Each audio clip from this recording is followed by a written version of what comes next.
Hello, Pastor Seagraves here to serve you by leading you in a devotion and a call to prayer.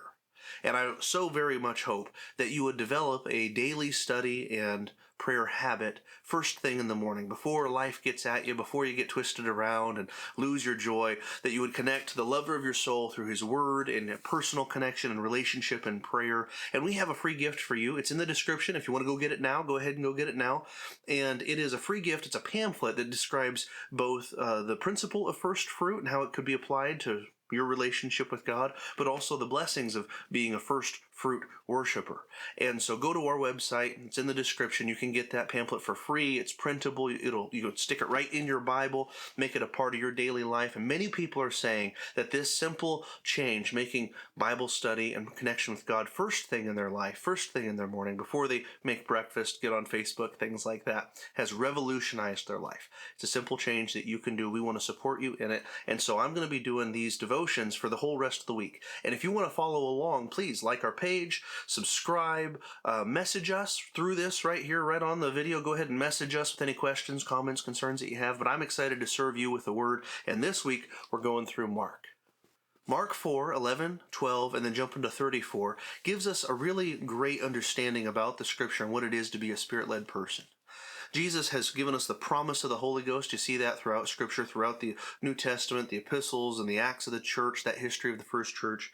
And I want to read to you Mark 4, 11, and 12. It says this, and he said, this is Jesus speaking, and he said unto them, unto you, and them here is the disciples, those that are called by Jesus, they're walking and talking with Jesus, God's intended church planters. And he said unto them, unto you it is given to know the mystery of the kingdom of God. It's a special thing. But unto them that are without, so not in relationship, all these things are done in parables, that seeing they may see and not perceive, and hearing they may hear and not understand, lest at any time they should be converted and their sins should be forgiven them. Jump into verse 34.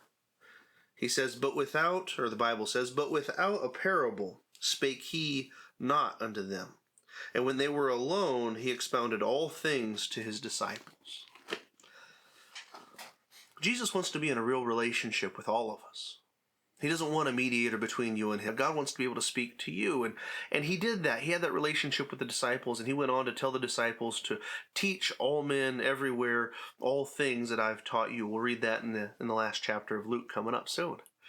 But Jesus wants to be in a real relationship with you. And Scripture, you'll see, is a big theme in the New Testament. Scripture can't be understood without help from Jesus. You might read Scripture and have some real questions, and church is the place to get those questions answered. We've got the Holy Ghost in operation in our church. We read the Scriptures with understanding, and we would love to support you, serve you in scripturally discerning and leading you to a place in relationship where you could have revelation from God himself, where you'd read things and understand them better than you ever have before, or be able to apply them better than you ever have before. The people around Jesus didn't understand fully what he was talking about. The context of this, you should read all of chapter 4 if you have time today. But the context of Mark 4 is he's talking about the planting of the seed, and not all the ground receives the seed, or not all the seed is able to grow in all the ground.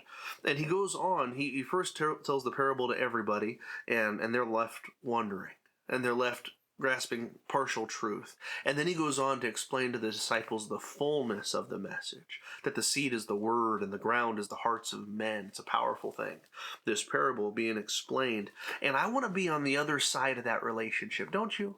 Don't you want to be on the side of the relationship where Jesus tells you everything, where Jesus explains things fully, where you're not left wondering and wandering? That's where I want to be. And I think that'd be a good thing for us to pray about.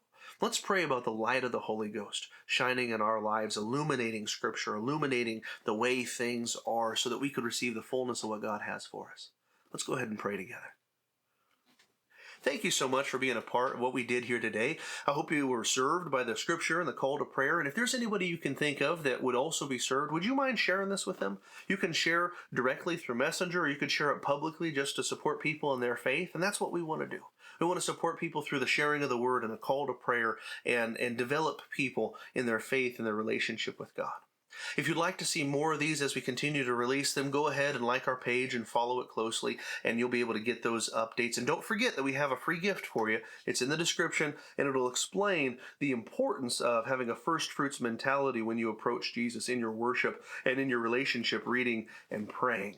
Lastly, if you're in our area, if you're anywhere near Eagle River, would you plan a visit? Then every Tuesday we have a prayer meeting at 7 p.m. and a lot of people are growing in their prayers, growing in their relationship with God through prayer, Bible study, and corporate worship. And so why don't you go ahead and be a part of that? God bless you in Jesus' name.